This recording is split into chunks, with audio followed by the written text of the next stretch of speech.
오늘 말씀의 주제는 그동안 우리 가정에 대한 말씀을 쭉 나누다가 요한복음에 오랜만에 왔어요. 오늘 요한복음 우리 목사님께서 읽은 6장 있는 말씀을 가지고 오늘 말씀의 주제는 너희가 주라는 주님의 요청에 믿음으로 반응함으로써 주님의 영광과 기쁨에 참여합시다. 이런 주제로 같이 은혜를 나누고자 합니다. 너희가 주라는 주님의 요청에 믿음으로 반응함으로써 주님의 영광과 기쁨에 참여하는 그런 기대를 가지고 말씀을 제가 준비했습니다. 오늘 우리가 읽은 본문은 대단히 유명한 오병이어 이야기입니다. 아마 교회 처음 나오신 분들도 이 이야기만큼은 들어 알고 있으리라 이렇게 믿습니다. 이 이야기를 재구성하면은요, 예수님과 제자들이 언덕에 오르셨습니다. 많은 사람들이 이 언덕에 오고 있었어요. 유월절 절기일기를 지키기 위해서 예루살렘으로 올라가던 사람들이었습니다. 순례자들 사이에 이미 예수님에 대한 소문이 바다하게 퍼졌습니다. 가나의 혼잔치에서는 물을 포도주로 만드셨대. 그 물을 포도주로 만드신 분이 오늘 이 베세다에 계신다는구만. 바로 몇 달 전에는 베데스다 연못가 알지? 그 베데스다 연못가에서 38년 된 병자를 고치셨다는구만. 아무튼 대단한 분이신가 봐. 6월절 축제에 하루 이틀 늦더라도 그분을 한번 뵙고 가야 하지 않겠어? 하면서 이 사람 저 사람 그 산을 오르기 시작했습니다. 이렇게 해서 대충 작년만 5,000명 가량이 모였습니다. 끼니 때가 가까웠습니다. 예수님께서 그 마을 출신인 빌립에게 우리가 어디서 떡을 사서 이 사람들로 먹게 하겠느냐? 라고 물어보셨어요. 빌립이 대답했습니다. 7절의 말씀이죠. 빌립이 대답하되 각 사람으로 조금씩 받게 할지라도 200데나리온의 떡이 부족하리이다. 간단히 요기만 한다 하더라도 200데나리온 가지고는 안 될 것 같은데요, 이렇게 대답했다는 거죠.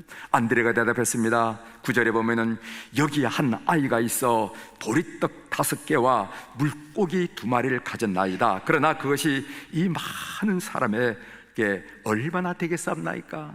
이 아이 보니까 보리떡 5개와 물고기 2마리가 있는데 이거 갖고 누구 코에 바르겠어요? 도저히 안 되겠습니다. 아마 그런 반응을 보인 것이죠. 예수님은 이 어린아이가 드린 오병이어로 축사 축복 기도를 하신 후에 5,000명이 넘는 사람들을 배부르게 모이셨습니다. 11절에 나옵니다.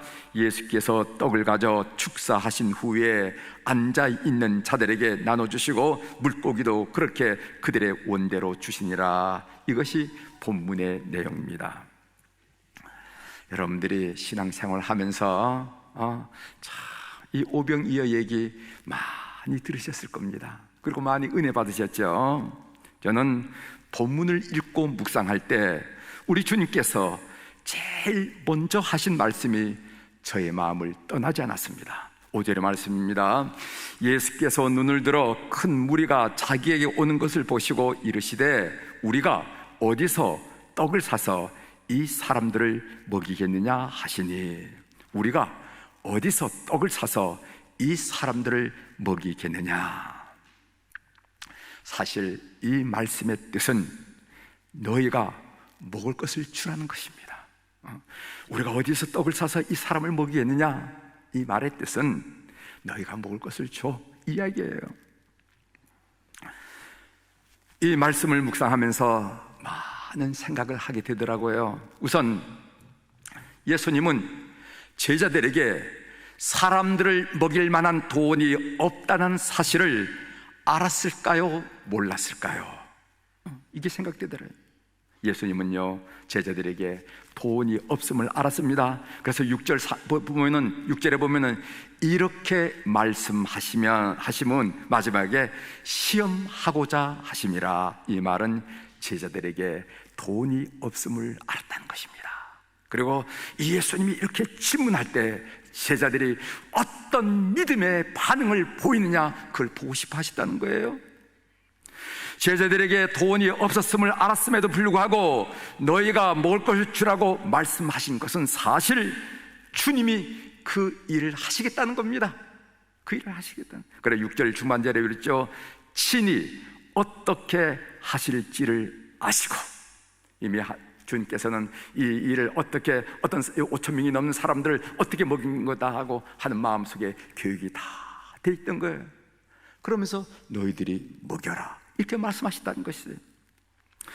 주님이 그 일을 하신다면은 왜 제자들에게 이런 요청을 하셨을까요? 그것은 제자들이 너희가 먹을 것을 주라는 말씀에 제대로 반응함으로써 주님의 영광과 기쁨에 참여하게 되기를 바라셨기 때문입니다. 그래서 제자들의 믿음이 성장되고 제자들의 기쁨이 충만해지기를 원하셨기 때문이라는 것입니다.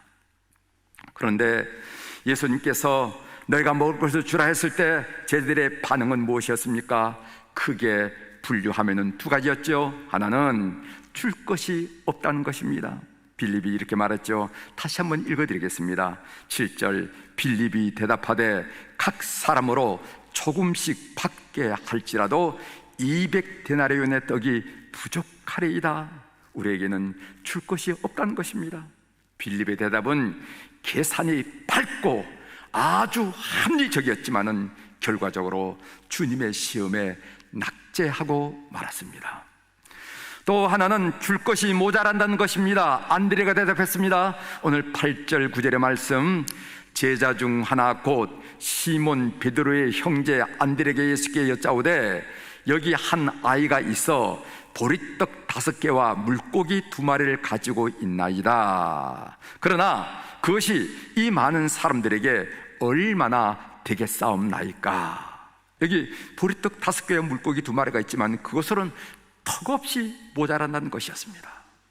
오늘 이 안드레의 대답은 사실을 말한 것입니다. 억지를 부린 것도 아니고 과장한 것도 아니고 허위를 말한 것이 아닙니다. 사실을 말한 안드레의 대답도 결과적으로는 주님의 시험에 낙제하고 말았습니다. 그들이 낙제한 이유는 예수님을 계산에 넣지 않았기 때문입니다. 제자들의 대답은 상황을 잘 판단하고 계산을 정확하게 한 결과였지만은 우리 주님이 함께 계신다는 사실을 간과했습니다. 우리가 어떤 사역을 할 때 상황과 사람의 능력만을 고려한 나머지 하나님의 능력을 제한하고 차단할 때가 많이 있어요. 이성의 눈은 밝은데 믿음의 눈이 어두워서 우리 삶의 계파시는 하나님의 능력을 보지 못할 때가 많다는 것입니다. 그래서 하나님의 능력을 제한하지 말라라는 그런 얘기가 있어요.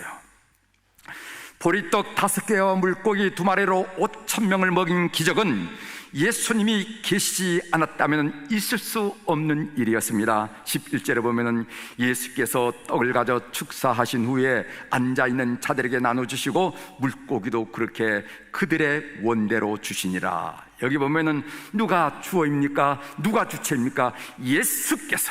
예수께서 떡을 가져 축사하신 후에, 그래서 예수님이 이 기적의 주체이시고 예수님이 이 상황의 주인공이심을 성경은 우리에게 밝혀주고 있다는 거예요. 여러분, 구약성경 민수기 14장에 보면은 모세의 명령에 의해 가나안 땅을 점탕한 12두령이 보고한 내용이 있습니다. 여러분 잘 아시죠?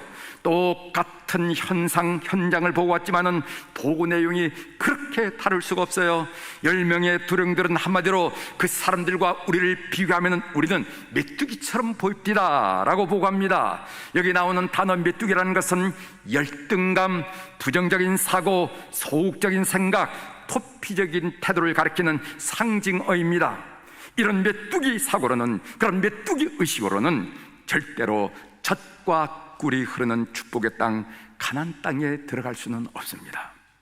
그러나 2명의 두령 여호수아와 갈렙은 전혀 다른 보고를 했어요.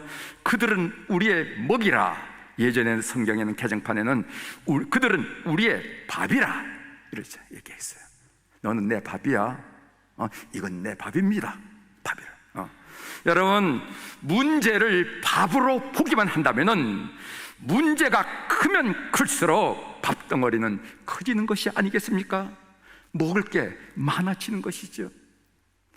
우리 가끔씩 사업하시는 분들과 대화를 해보면은 저는 잘 모르지만 상식적으로 보면 그 사업에는 리스크가 많아 보이는데요. 그럼 웃으면서 그 사업가들이 뭐라면 리스크가 많기 때문에 밥이 많은 겁니다. 이런 얘기를 하는 거예요. 리스크가 없는 너도 나도 다 덤벼들어. 그럼 밥이 없어. 그러나 리스크가 많기 때문에 밥이 많은 것입니다. 이렇게 사업하는 분들을 우리가 간혹 만나게 된다는 것이죠. 그러면 무엇 때문에 여호수아와 칼렙은 이렇게 얘기할 수 있었을까요? 다른 두령들보다 더 젊고 패기가 넘쳐서, 다른 두령들보다 더 전술적이어서 아닙니다. 성경을 보십시오. 오늘 민수기 14장 8절에 보면요, 여호와께서 우리를 기뻐하시면, 민수기 14장 9절 이어서 보면 그 중반절에 여호와는 우리와 함께 하시느니라. 한마디로 천능하신 하나님에 대한 믿음 때문에 이런 고백과 이런 선포와 이런 발걸음을 옮길 수 있었다는 것입니다. 그들의 삶에는 천능하신 하나님이 함께 계셨어요. 며칠 전에 문자 한 통을 받았습니다. 여러분들과 나누고 싶습니다. 그 내용 제가 그대로 읽어드리겠어요. 아멘. 지난 4월 초에 목사님을 뵙고 좋은 말씀 많이 해주셔서 마음가짐이 조금 변했습니다. 이제 암으로 인한 미래가 두렵지 않고 우울함이 사라졌습니다. 대적하며 기도함이 중요한 것인데 놓치고 살았던 시간들이 아쉽네요. 이제는 조금 변해 주님을 많이 의지하고 살고 있습니다. 결혼한 지 6, 7년 정도, 정확히 한 6, 7년 정도 되는 우리 형제 자매가 저를 찾아왔어요. 얼굴에 수심이 있어서 물어봤다니까 수술하고 항암도 했지만은 그 재발이 두려워서 그 암에서 벗어날 수 없다는 거예요. 그 얼굴에 수색이 가득하더라고요. 그래서 제가 디모데후서 1장 7절의 말씀을 얘기하면서 제가 선언했습니다. 디모데후서 1장 7절을 보면은 하나님이 우리에게 주신 것은 두려워하는 마음이 아니요 오직 능력과 사랑과 절제하는 마음이.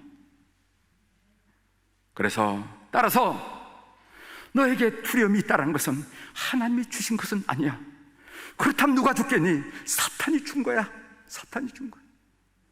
그래서 그 두려움은 사탄이 주는 것인데, 그 두려움이 생길 때마다 아주 단호하게 나사렛 예수의 이름으로 사탄을 물리치고 장악하거라. 그래서 두려움에서 노임받아야 돼. 이렇게 얘기를 했어요. 그랬더니까 그 말씀 그대로 이렇게 해서 많이 자유함을 얻었다는 내용입니다. 그리고 계속 읽어드리겠습니다.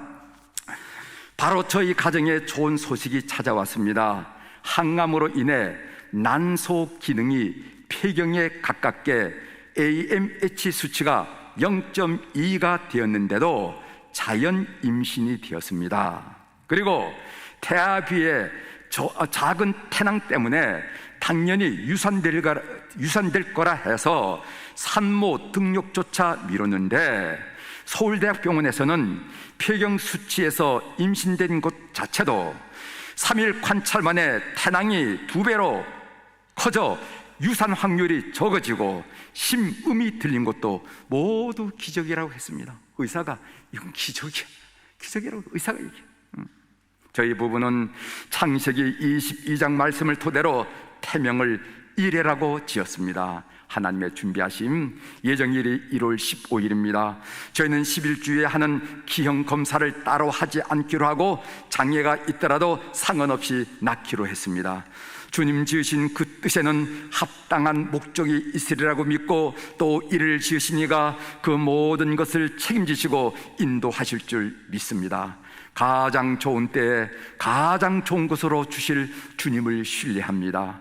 목사님께서 매일 보내주시는 말씀을 묵상하고 친정 가족들과도 나눕니다. 늘 신경 써 주셔서 감사합니다. 이렇게 문자를 보내왔어요.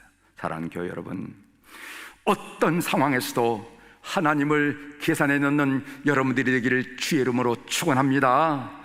우리가 10년, 20년 믿는다고 하지만은 실제 상황에서는요, 하나님을 까맣게 잊어버리고 여전히 불안하고 여전히 두려워하는 그런 우를 범하지 않는 교우들이 되기를 주의 이름으로 부탁을 드립니다. 베세다의 광야에서 배불리 먹고 난 다음에 사람들은 무슨 생각을 하게 되었을까요? 제가 한번 생각해 봤어요.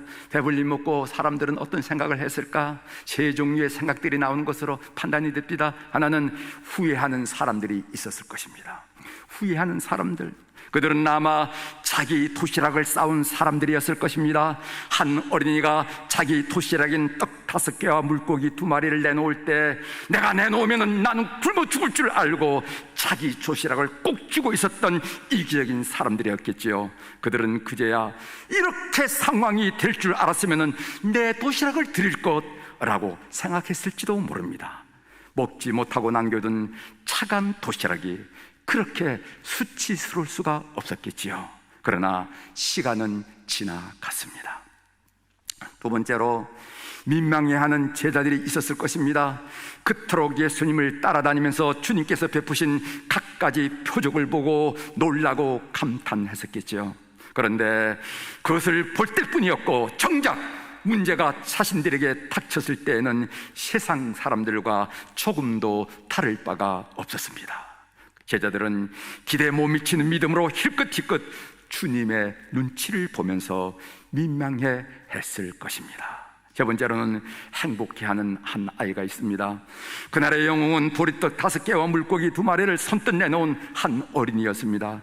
이 어린이가 가지고 있던 보리떡이라는 것은 아주 가난한 사람들이 먹는 음식으로서 그 당시 나귀에 먹이기도 했습니다.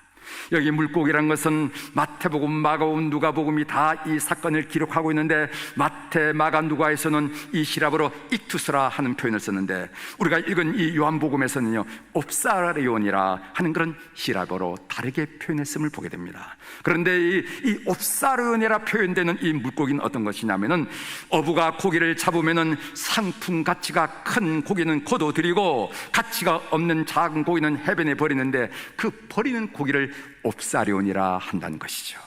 어부가 버린 작은 고기를 가난한 사람들이 주워서 소금에 절여서 반찬으로 준비한다는 것입니다. 그러니까 이 보리떡 5개와 물고기 2마리라는 것은 문자 그대로 가난한 사람들의 정신 한 끼고 참으로 적고 참으로 보잘것없는 것이라는 거예요.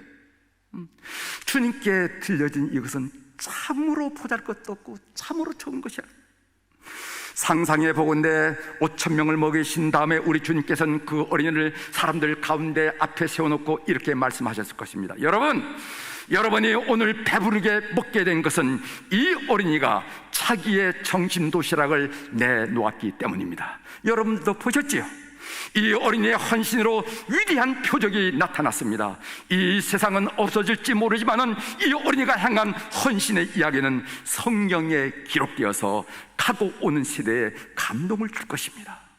이 어린이는 주님의 칭찬을 듣고 가슴이 뛰는 감동을 받았을 것입니다. 지금도 점심 도시락을 내놓으며 주님, 엄마가요 점심 도시락으로 보리떡 5개와 물고기 2마리를 주셨는데 싸주셨어요. 이거 드려도 될까요? 라는 소년의 낭낭한 목소리, 그 음성이 들린 듯합니다. 이집트 중부도시 아슈트에 가보면은 릴리안 트레셔 고아원이 있습니다. 이집트에서 사역할 때 가끔씩 방문했어요. 릴리안 트레서 고아원을 둘러보면서 하나님께서 한 여인의 믿음의 반응을 통해서 얼마나 크고 귀한 일을 이루셨는지 많은 감동을 받았습니다. 처녀 선교사 릴리안 트레셔가 아슈트에 도착했을 때 그의 호주머니에는요 부모님께 무사히 도착했다는 편지를 보낼 우표값밖에는 남지 않았습니다. 그가 아슈트에서 처음 시작한 이 일은 부모 없는 고아들 2명을 데려다 돌보는 일이었습니다. 소문을 듣고 병으로 죽어가던 다른 어머니가 자신 4명을 릴리안 트레서에게 맡겼어요. 내가 이제 죽게 되었으니까 이 내 아이 어떻게 하냐고, 당신이 좀 보살펴달라고 릴리안 트레서 애국 선교사에게 맡겼어요. 아이들이 6명이 되자 집안이 시끄러워지니까 시끄럽다는 이유로 릴리언 트레서 일행을 나일강 건너편으로 쫓아냈습니다. 그곳이 지금 릴리언 트레서 고아원의 터가 되었습니다. 지금은 수백 명의 고아들, 과부들, 교회, 학교, 빵공장, 추사 등을 가진 자생하는 고아원이 되었습니다. 그 고아원에서 목사, 교사, 음악가, 축구 선수들 많은 인물들이 배출되었습니다. 9일에 고아원 준공식 테이프를 끊을 때 그 당시 이집트 대통령이었던 나세르 대통령이 방문하여 릴리안 트레서 여사에게 뭐라고 만나면 당신은 나일강의 어머니다. You are a mother of Nile. 당신은 나일강의 어머니라 하면서 찬사를 보내면서 감사를 표현했어요. 하나님은 한 여인의 사역으로는 상상할 수 없는 너무도 놀라운 구원 역사를 이루었음을 우리는 그 현장에서 목격하고 놀라고 또 감탄하고 있습니다. 우리 얘기하죠. 우리 교회는 매주 수요일마다 복음 통일을 위한 기도회를 갖습니다. 이번 주는 166차입니다. 기도회를 인도하는 자는 매번 복음 통일 기도의 의미를 3가지로 설명하고 있어요. 첫 번째로는 이 기도회는 허리가 잘린 한반도에 살고 있는 우리 그리스도인의 책무라는 것입니다. 여전히 우리 땅에는 갈등과 미움과 언제 어디서 피어오를지 모르는 전쟁의 화염이 있습니다. 명절 때만 되면요, 이산 가족의 슬픔과 눈물, 망량의 한과 서름을 느끼는 곳이 이 땅이 아니겠습니까? 이 땅에 살아가면서, 이런 땅에 살아가고 있으면서 그런 일은 나와는 상관이 없는 듯, 아무렇지 않은 듯 어떻게 살아갈 수 있느냐 이 말이지. 그래서 기도를 초청하는 거예요. 둘째는 통일에 필요한 강력한 힘은 기도라고 확신하고 있기 때문에 그렇습니다. 통일을 위해서 경제력도 필요하고 통일을 위해서 군사력, 애국도 필요하겠죠. 그러나 통일에 가장 필요한 것은 역사의 주관자이신 하나님께 신원하는 일이라고 저는 분명히 믿습니다. 우리 역사적 경험을 통해서 알 수 있듯이 하나님이 허락하면 되는 것이고 하나님이 허락하지 않으면 안 되는 것입니다. 통일에 필요한 가장 강력한 힘은 기도라고 확신하기 때문에 교우들을 기도회로 초청하고 있는 거예요. 세 번째로는 복음 통일을 위한 기도는 이 땅을 바라보시고 여전히 아파하시고 슬퍼하시는 예수 그리스도의 중보기도사에게 동력하는 일이라고 믿습니다. 우리 기도는 미약하고 부족해요. 참 미약하고 부족합니다. 길어봤자 15분 어간이 아니겠어요? 그러나 주님이 하시는 일에 동력함으로써 우리의 기도의 자리는 영광의 자리가 되고 기쁨의 자리가 되고 기대의 자리가 된다고 믿습니다. 기도할 때마다 성령께서 제게 기쁨 주는 것이 그 증거라고 저는 확신해요. 말씀을 드린 요지는 이겁니다. 미약하고 부족한 기도이지만은 주님의 일하심에 믿음으로 반응하는 것이기에 기쁨을 느끼고 앞으로도 더 큰 영광을 맛보게 되리라 확신한다는 것입니다. 오늘도 주님, 우리가 믿음의 반응을 함으로써 하나님의 일하심을 경험하기를 원하세요. 이제 말씀을 정리하겠습니다. 교회 여러분, 오병이어의 기적은 2000년 전의 일만은 아닙니다. 그러면 우리가 읽을 이유가 없겠죠. 너희가 먹을 것을 주라는 말씀 앞에 여러분은 인생을 살으면서 어떻게 반응해 오셨습니까? 이거 내놓으면 난 어떻게 사라는 이기적인 생각에 사로잡힌 적은 없었는지요? 사랑하는 교회 여러분, 우리 주보 후면에는 우리 교회가 집중하는 8가지 사역이 있습니다. 이것은 무슨 주보가 공간이 비었기 때문에 그냥 적어 넣는 게 아니에요. 이 사역들은 우리 주님께서 우리에게 제시하시면서 너희가 주라, 네가 해보렴, 너가 하면 안 될까? 라는 주님의 요청이라고 믿어요. 이런 요청에 믿음으로 반응함으로써 주님께서 그토록 소원하시는 주님의 영광과 기쁨에 참여하는 교우들이 되기를 주의 이름으로 축원합니다. 기도하시겠습니다.